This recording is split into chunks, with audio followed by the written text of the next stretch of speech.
तो hello guys, welcome to another progress update video. तो आज 22 अप्रैल। तो जेई मेंस का रिजल्ट तो आ चुका है, 4-5 दिन हो भी गए हैं, शायद 17-18 को आ गया था। फिर मैंने सोचा वीडियो बनाओ क्या बताना, इसमें कोई ड्रॉप ईयर लेके भी कोई फ़ायदा शायद नहीं हुआ है, क्योंकि रिजल्ट कोई अच्छा खास नहीं है। मैं बता देता हूँ मैं पहले ही बता चुका था, जनवरी में मेरे 91 आए थे और अप्रैल में जो मार्क्स देख के मेरा मूड बिगड़ा था, मैंने वो मैथंग वाले में जो था उसमें अपने मार्क्स कैलकुलेट किए थे। जब मेरे मार्क्स वहाँ पर मैंने देखे 80 आ रहे हैं, जो मेरा डिमोटिवेशन हुआ है, क्योंकि पेपर मेरा सही गया था मेरे हिसाब से, तो ठीक ही गया था। आप निगेटिव क्या ही कर सकते हैं, पेपर में ठीक है था। जब मैंने मार्क्स देखे 80, फिर देखा कि आंसर की गलत है, ये गलत है। मेरा बता देता हूँ, मैं 3 अप्रैल शिफ्ट 2 में पढ़ा था। हाँ, 3rd शिफ्ट 2 में।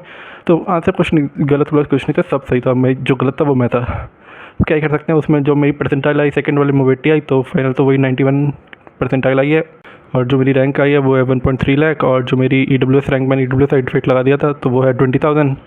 देखते हैं अब कि EWS सर्टिफिकेट लगा के भी कुछ ढंग का कॉलेज मिल पाए तो अच्छी बात है। पर इस बार सेकेंड ड्रॉप तो कोई ना कोई सोचा ना मैं लेने वाला हूँ, कॉलेज तो ले लेंगे इस बार। तो मेरे पर जर्नी शेयर कर देता हूँ, जो शुरुआत से एंड तक का मेरा रहा, और जो खासकर जो ड्रॉप लेने वाले हैं उनके लिए बहुत इंपॉर्टेंट हो सकती है वीडियो। एक एडवाइस है कि लेना है तो आप, एवरीथिंग डिपेंड्स ऑन यू, बस आप एक एडवाइस है, सोच के इधर से उनके उधर से निकाल दें, वो भी कोई बात नहीं। जैसा मैं बता देता हूँ मेरा काम क्या ना, मैंने ड्रॉप अराउंड यहाँ इसी टाइम 2024 में, इसी टाइम अप्रैल में अराउंड 22 या 24 को बैच शुरू हो गया था। मैंने प्रयास बैच लिया था ऑनलाइन। मैंने 11-12 में तो कोई ऐसी प्रिपरेशन की नहीं थी, तो मैंने सोचा ला एक बार ड्रॉप तो ज़रूर लेंगे, क्योंकि जेई सब लोग जेई कर रहे हैं, तो मैं सोचा हम क्यों पीछे रह जाएँ, हम भी जेई करेंगे। तो ड्रॉप ले लिया ऐसी क्लियर उसके की। जब 11-12 में नहीं किया, 11-12 में मेरी 80% आई थी, तो मैंने सोचा जब इतनी आ सकती है तो ड्रॉप लेके एक बार कोशिश कर लेनी चाहिए। तो मैंने ड्रॉप ले लिया। मैंने प्रयास बैच, मैंने सोचा था ऑनलाइन या ऑफलाइन जाऊँ, फिर देखा, फिर पापा ने तो कहा था कि ऑफलाइन जाओ ऑफलाइन जाओ। पापा को तो ऑनलाइन का था नहीं नॉलेज, तो पापा ने कहा ऑफलाइन ही जाओ, वही बेटर होता है। मैंने सोचा नहीं, खाली में क्यों फाइनेंशियल बर्डन बनना पेरेंट्स पर, ऑनलाइन हो सकता है, सब लोग ऑनलाइन कर रहे हैं। मेरे जो मोस्टली फ्रेंड्स थे, खाली 1-2 फ्रेंड्स गए थे बाहर, बाकी सब ऑनलाइन गए। तो मैंने सोचा मैं भी ऑनलाइन कर लूँगा, सब कर लेंगे। तो मैंने भी ऑनलाइन प्रयास स्पेशली लिया था अराउंड 24 शायद इसी पिछले साल के इसी तारीख को शुरू हो गया था, सेकंड या 4th को। तो मैंने भी स्टार्टिंग में तो सब कुछ एकदम स्मूथ चल रहा था, क्लासेस भी हो रही थी अच्छी खासी, बैकलॉग भी नहीं चल रहे थे, क्लासेस, होमवर्क, DPP मॉड्यूल सब हो रहा था। एक महीना निकल गया, अच्छा खासा सब कुछ चल रहा था। टेस्ट स्टार्टिंग में टेस्ट भी एक दो अच्छे खासे दिए, मार्क्स भी आए। फिर उसके बाद जैसे जैसे आगे बढ़ता गया, नंबर ऑफ़ क्वेश्चंस कम होते गए।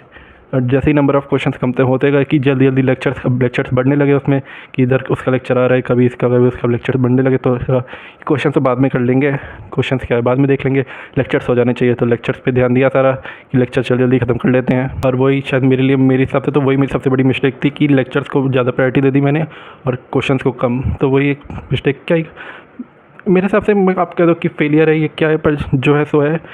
पर मैं कभी भी डिमोटिवेटेड नहीं हूँ कि इतनी कम रैंक आ गई, ड्रॉप ईयर लिया था, कोई फ़ायदा नहीं हुआ, ड्रॉप ईयर का पूरा साल वेस्ट हो गया। बहुत कुछ मैंने सीखा है कि ड्रॉप ईयर में खाली ये नहीं था कि मैंने जेई के लिए लिया तो बस जेई इतना रैंक आई है कि बहुत कुछ अच्छा नहीं आया। एडवांस के लिए मैं क्वालिफाई भी हूँ, क्योंकि वो EWS का तो 80% गया है। तो वो एडवांस मैं शायद नहीं दूंगा, क्योंकि मेरा कोई उसका ना प्लानिंग है ना मैं इसके लिए कोई अच्छी खासी प्रिपरेशन की है। मैंने खाली कमेंट किया, दूसरा भरा था, तो वो 10 तारीख का वो मैं ज़रूर दूंगा। एडवांस का मैं सोच नहीं रहा हूँ, अगर देखने भरेंगे, वरना एडवांस का मुश्किल नहीं है, नहीं दूंगा। तो मैं ये नहीं है कि मैंने कम्प्लीटली ड्रॉप ईयर बर्बाद कर दिया, कि पूरा फेल, ये ड्रॉप ईयर बर्बाद हो गया कि मुझे नहीं लेना चाहिए था, कि 12th के साथ ही ले लेना चाहिए था कॉलेज, तो एक साल वेस्ट नहीं होता। पर मेरे साल जो था वो अच्छा किया है। Why to regrets on your decision if you can take out the best from it. Best तो मैं नहीं निकाल पाया, पर मैंने बहुत कुछ अपने बारे में सीखा। ड्रॉप ईयर खाली नहीं है, मैंने खाली इसलिए नहीं लिया था कि एग्ज़ाम क्लियर हो जाए। और अभी अगर ड्रॉप ईयर सोचने की खाली ये मैं सोचिए कि एग्ज़ाम क्लियर हो जाए, बस आपको खुद को बात पता चलती है आपका पोटेंशियल क्या है, कि आप किस लिमिट तक अपने आप को एग्जॉस्ट कर सकते हैं, किस लिमिट तक आप अपने आप को एक्सटेंड कर सकते हैं, आपको बहुत कुछ पता चलने को लगता है। मैं कहूँगा ये मेरा पोटेंशियल बेस्ट तो नहीं है, पर क्या ही कर सकते हैं। सबको लगता है कि मैं इससे और अच्छा कर सकता हूँ, मुझे भी लगता है कि मैं इससे जो मेरा आया मैं इससे और अच्छा कर सकता हूँ। जब मेरा जनवरी का आया तो मुझे लगा था जनवरी में तो अप्रैल में 2 महीने हैं, आराम से रगड़ के अच्छे से कर लेंगे। पर क्या कर सकते हैं, मैं आपको हाँ बता रहा था, जर्नी तो अच्छा खासा 2 महीने तो अच्छा खासा फिर हुआ। और फिर क्वेश्चन प्रैक्टिस कम होते गए, नंबर ऑफ वही लेक्चर्स बढ़ते गए, तो बैकलॉग भी धीरे धीरे बढ़ते गए। फिर बैकलॉग मैथ्स में मैंने सोचा कि मैथ्स के खाली होमवर्क कर लेते हैं। फिर मैथ्स मैंने कि जल्दी जल्दी करने के लिए क्वेश्चन जैसे आशीष सर होमवर्क दे दे, तो मैं सोचता था कि एक बार जो बच्चों ने सोल्यूशन भेजा उसी को देख लेता हूँ, जो क्वेश्चन नहीं समझ में आएगा उसे कर लेंगे, बाकी बस देख देख के। मैथ्स का हमेशा वैसे कि सोल्यूशन देख ले, सोल्यूशन सबसे बड़ी गलती थी। जब भी जैसे 2 मिनट का क्वेश्चन देखा, नहीं समझ में आया, सोल्यूशन देखने बैठ गया। सोल्यूशन देखना बिगेस्ट मिस्टेक है, मैं आपको बता रहा हूँ। आपको क्वेश्चन नहीं आ रहा, आप 2 मिनट उस पर ट्राई कीजिए। आपको अगर आ भी गया तो आप एक बार टिल द लास्ट किए, नहीं कि चलो मैथ्स की कैलकुलेशन वो छोड़ सकते हैं, पर मोस्ट ऑफ द जो बेसिक है वो शुरुआत से एंड तक ज़रूर ट्राई किया, आपको पता ज़रूर चलेगा। आपको दिक्कत एग्जाम में ज़रूर दिक्कत आएगी कि आपको लगेगा कि अब तो हो ही जाएगा, पर वो नहीं होता है। मेरे साथ ज़रूर हुआ है। मेरा अगस्त तक मतलब जुलाई अगस्त तक मतलब अच्छा खासा चल रहा था, इतना कि मतलब कि प्रिपरेशन एक डिसेंट लेवल तक चल रही थी। फिर मेरे टेस्ट कम होने लगे, कि जैसे संडे को हमेशा एक टेस्ट होता था, हर 2 संडे में एक तो टेस्ट होता ही था। तो मेरा जब टेस्ट होता था तो मैं सोचता था अभी सिलेबस तो अभी नहीं हुआ है, तो अगले वाले संडे को देख लेंगे, मंडे ट्यूसडे को देख लेंगे, पहले सिलेबस कर लेते हैं। ये भी one of the biggest mistake है कि आप टेस्ट को आगे छोड़ता रहता था कि कल कर लेंगे, पहले सिलेबस कंप्लीट कर लेते हैं।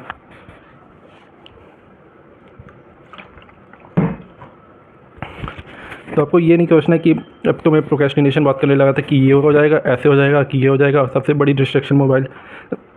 मैंने जितने भी लेक्चर्स किए वो लैपटॉप से नहीं, सारे मोबाइल से किए, क्योंकि लैपटॉप से वो जब फिर बैठो फिर उसे खोलो। मैं मोबाइल से ज़्यादातर मैंने मोबाइल से ही किए जो भी कराए मैंने लेक्चर्स, कोई लैपटॉप से मैंने एक भी लेक्चर नहीं कराया।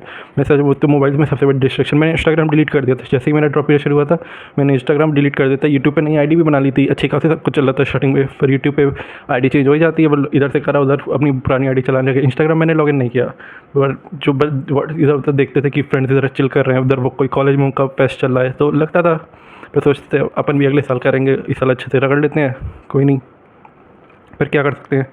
Let's hope for the best. अब जो भी है, पर मेरे लिए जो सबसे बड़ा टर्निंग पॉइंट मेरी पूरी जेई जर्नी का था वो था अराउंड सितंबर। हाँ, मेरा बर्थडे मंथ, तो सितंबर में ही सबसे बड़ा मेरा जो टर्निंग पॉइंट था कि मेरा बैक पेन में जो शुरू हुआ, बैक पेन मेरे लोअर बैक पेन में जो शुरू हुआ था दर्द, भाई साहब अभी तक मुझे याद है। वो मैं लेट खड़ा कुछ नहीं पाता था, खाली मतलब बस कि कैसे भी कुछ पेन किलर हो जाए। पेन किलर उसमें ये था, उसमें आराम मिल जाता था, पर जब ज़्यादा ही बढ़ गया फिर हम लोग लखनऊ गए थे। फिर उसने ये कहा था कि तुम लगातार बस ये है कि अब स्कूटी मत चलाओ, बैठो मत, ऐसा कोई भी काम मत करो कि इस पर प्रेशर पड़े, तो तुम अब बैठो मत, स्कूटी मत चलाओ। ज़्यादातर जो भी काम है मतलब ज़्यादा देर तक, मैंने कहा कि बैठ के पढ़ाई होती है तो उन्होंने कहा था ज़्यादा देर तक मतलब लॉन्ग सिटिंग आर्ट नहीं कर सकती, पढ़ना है तो कैसे भी लेट के पढ़ो, मतलब खड़े होकर पढ़ो, चलते चलते पढ़ो, कुछ भी करो, पर मतलब बैठ के मत पढ़ो। कि उन्होंने कहा था कि ज़्यादा अगर एक ही पोजीशन में बैठे रहोगे तो उस पर प्रेशर पड़ेगा और वही दिक्कत आ जाएगी। स्पॉन्डिलाइटिस की दिक्कत थी, पर वो तो मतलब उसका ज़्यादा कुछ दिक्कत नहीं थी। उसने कहा था एक्सरसाइज करो, ये करो, वो करो, बहुत चीज़ें उसने बता दी। उसने उसकी दवाई करीब चली थी 4-6 महीने। तो उससे बड़ी बड़ी दिक्कत है कि मैं जब भी बैठा था कि लाओ टेस्ट दे, तुम घर वाले कहते थे ज़्यादा देर तक नहीं बैठना है, लेट जाओ, एग्जाम इतना ज़रूरी नहीं है, तुम ज़्यादा ज़रूरी है, health is the most priority. मैं भी समझता हूँ हेल्थ सबसे बड़ी प्रायोरिटी है, बाकी सब सेकंड पे, सबसे बड़ी तो हेल्थ ही प्रायोरिटी है, पैसे के बाद भी सब कुछ। तो वही दिक्कत 1-2 महीना तो ये दिक्कत चली। उसके बाद तो मैं जैसे जैसे कन्विंस कर लेता था पेरेंट्स को कि अब एग्ज़ाम आ रहा है कि अब तो बैठना ही पड़ेगा, अब भी नहीं, लेटे तब उसके बाद 1-2 महीना इसी में मेरा निकल गया कि बैठ ही नहीं पा रहे हो ज़्यादा देर तक, कि उसने मना कर दिया घर वाले। मैं खुद नहीं बैठ पाता कि इतना ज़ोर से होने लगता था दर्द की नहीं हो पाता। मैं ब्लेम नहीं कर रहा हूँ अपने आप को कि मैंने इसकी वजह से हो गया, जो भी गलती हुई है मेरी हुई है और किसी की गलती नहीं है, जो है सो है। उसके बाद भी चलो अच्छा खासा, फिर जनवरी के लिए जब मैं थोड़ा बहुत फिर एग्ज़ाम जब एडमिट कार्ड और डेट शीट सब कुछ आ गई, फिर अच्छा खासा जनवरी का चल रहा था। फिर यही था जैसे रिवीजन भी अच्छा खासा चल रहा था, पर मेरे हिसाब से तो मैंने जो करा था मैं कर सकता था। अब जो है जनवरी में, फिर उसके बाद जो जनवरी के बाद मैंने सोचा कि अप्रैल में और अच्छा कर ही लेंगे। जब 91 इसमें आ गया, 96 तो मैंने सोचा 96 तक आ जाएगी तो कुछ अच्छा खासा मिल जाएगा। पर जब 91 जब मेरा जनवरी का है तो मैंने मार्क्स भी कैलकुलेट करे, तो मेरा 28 शिफ्ट 1 पड़ा था। हाँ वहाँ मॉर्निंग वाला था 28 शिफ्ट 1, तब से टफ था। तो मेरे हिसाब से तो टफ था। मेरे जब मार्क्स कैलकुलेट करे उसमें अराउंड इतने थे 82-83। मैंने देखा इतने कम मार्क्स, इस पर तो 70-80 परसेंटाइल बनेगी। फिर मैं पहले रिजल्ट के बाद ही डिमोटिवेट हो गया था। पर जब पता चला थोड़ी टफ मतलब हार्ड पर वो शिफ्ट आई है तो कट ऑफ थोड़ी नीचे जाएगी, तो सही हो गया। अब 91 आ गई। मैंने सोचा कि अगली बार और अच्छी आ जाएगी। उसी वजह से सबसे बड़ी दिक्कत थी, मैं रिलैक्स हो गया, चिल हो गया कि अगली बार तो थोड़ी बहुत से डिसेंट आ ही जाएगी।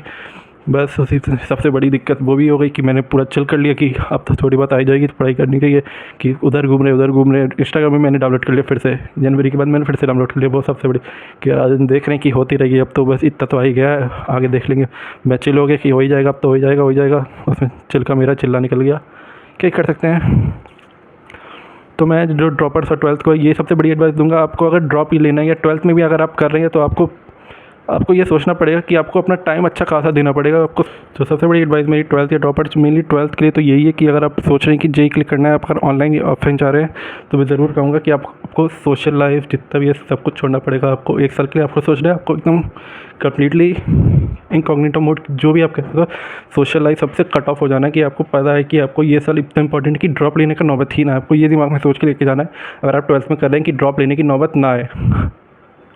और ड्रॉपर्स की सबसे बड़ी एडवाइस यही है कि आपने 11th-12th में ऑनलाइन नहीं पढ़ा है तो मैं आपको कहूँगा, आपको अगर नहीं होता है कि आपको लॉन्ग सेटिंग आवर्स बन पा रहे हैं, आपको एक अच्छा खासा कंसंट्रेशन बन पा रहा है, एक मॉल बन पा रहा है कि इसमें आप अच्छा खासा पढ़ पाएँ, तो मैं कहूँगा आप ऑफलाइन जाइए। थोड़ा बहुत खर्चा, थोड़ा बहुत क्या अच्छा खासा, अगर आप अच्छे खासे में जाएंगे एलन वगैरह में तो अच्छा खासा खर्चा होगा, पर आप एक नॉर्मल डिसेंट PW है, इतना ज़्यादा मुझे पता नहीं है क्या फ़ीस का है, अगर आप जाएंगे थोड़ा बहुत खर्चा होगा, पर अगर आप अच्छे से उसमें मेहनत करेंगे, आपको लगता है कि अब मैं मेहनत कर सकता हूँ। वैसे ये नहीं कि क्योंकि ऑफलाइन में डिस्ट्रैक्शन होते हैं पर इतने नहीं होते हैं कि ऑनलाइन जितने, मेरे हिसाब से। According to me it depends on the person to person very, but मेरे हिसाब से अगर आप अफोर्ड कर सकते हैं और अच्छा खासा तो आप ऑफलाइन जाइए। मैं ड्रॉपर्स को स्पेशली कह रहा हूँ जिन्हें 12th में ऑनलाइन नहीं लिया हो, उनके लिए मैं कहूँगा आप अगर जा सकते हैं तो आप ऑफलाइन ही जाइए। तो हाँ, जब मेरा मतलब सेकंड अटेम्प्ट का है तो मैंने घर वालों को बताया। घर वाले में सबसे बड़ी मेरी एडवांटेज ये थी और रिलैक्सेशन और गॉड गिफ्ट है कि मेरे पेरेंट्स बहुत अच्छे हैं। उनको ये नहीं कि तुम्हें 99 लाने हैं, तुमने ये करा, मैंने पैसा खर्च किया तो तुम्हें लाना ही है, कि वो बनना है, प्रेशर बनना है कि पेरेंट्स कह रहे हैं कि तुझ पढ़ो, कुछ नहीं है, सब चिल आउट है। पेरेंट्स को ही मैंने बताया तो पेरेंट्स को मम्मी ने कहा ठीक है, पापा ने कहा ठीक है, जो होता है अच्छा होता है, बस सब लोग चिल हैं। सबसे बड़ी एक्चुअली मेरे लिए ये है कि पेरेंट्स बहुत ही अच्छे हैं, गॉड गिफ्ट है वो। तो थैंक्स फॉर वीडियो। अगर आप हाँ, बस एक मेरा लास्ट क्वेश्चन है आप लोग से, अगर आपको कोई अच्छा जेई काउंसलर पता है, कोई ट्रस्टेड जेई काउंसलर जिससे आपने, अगर कोई ड्रॉपर देख रहा है तो आपको, अगर आपने काउंसलिंग लिया है तो आप ज़रूर मुझे कमेंट करके बता दीजिए कि अगर आपको कोई भी अच्छा जेई काउंसलर पता है, उसका नाम, मतलब कोई ट्रस्टेड काउंसलर। मैंने एक देखा भी था पर उसमें बाद में स्कैम टाइप का हो गया, अब क्या ही कर सकते हैं। तो मैंने ये सबसे बड़ी रिक्वेस्ट है, अगर आपको कोई भी जेई काउंसलर पता है तो ज़रूर उसका नाम बस कमेंट सेक्शन में बता दीजिए मुझे, और जो ट्रस्टेड हो, मतलब जो अच्छी खासी, मतलब एक रैंक पे अच्छा खासी थोड़ी काउंसलिंग कर सकता हूँ। जो मेरी अभी प्रायोरिटी है वो मैं जो समय तो करूँगा, और सीसैट में मीन यूपीटीयू में अच्छा खासा, मैं यूपी का ही हूँ तो एक यूपीटीयू में चांस बनता है अच्छा खासा, एक सीएस इलेक्ट्रिकल, या मेरी जो ब्रांच प्रायोरिटी होगी वो सीएस आईटी और इलेक्ट्रिकल ही होगी। तो यही था आज के लिए। तो thanks for watching, subscribe for more, and Radhe Radhe.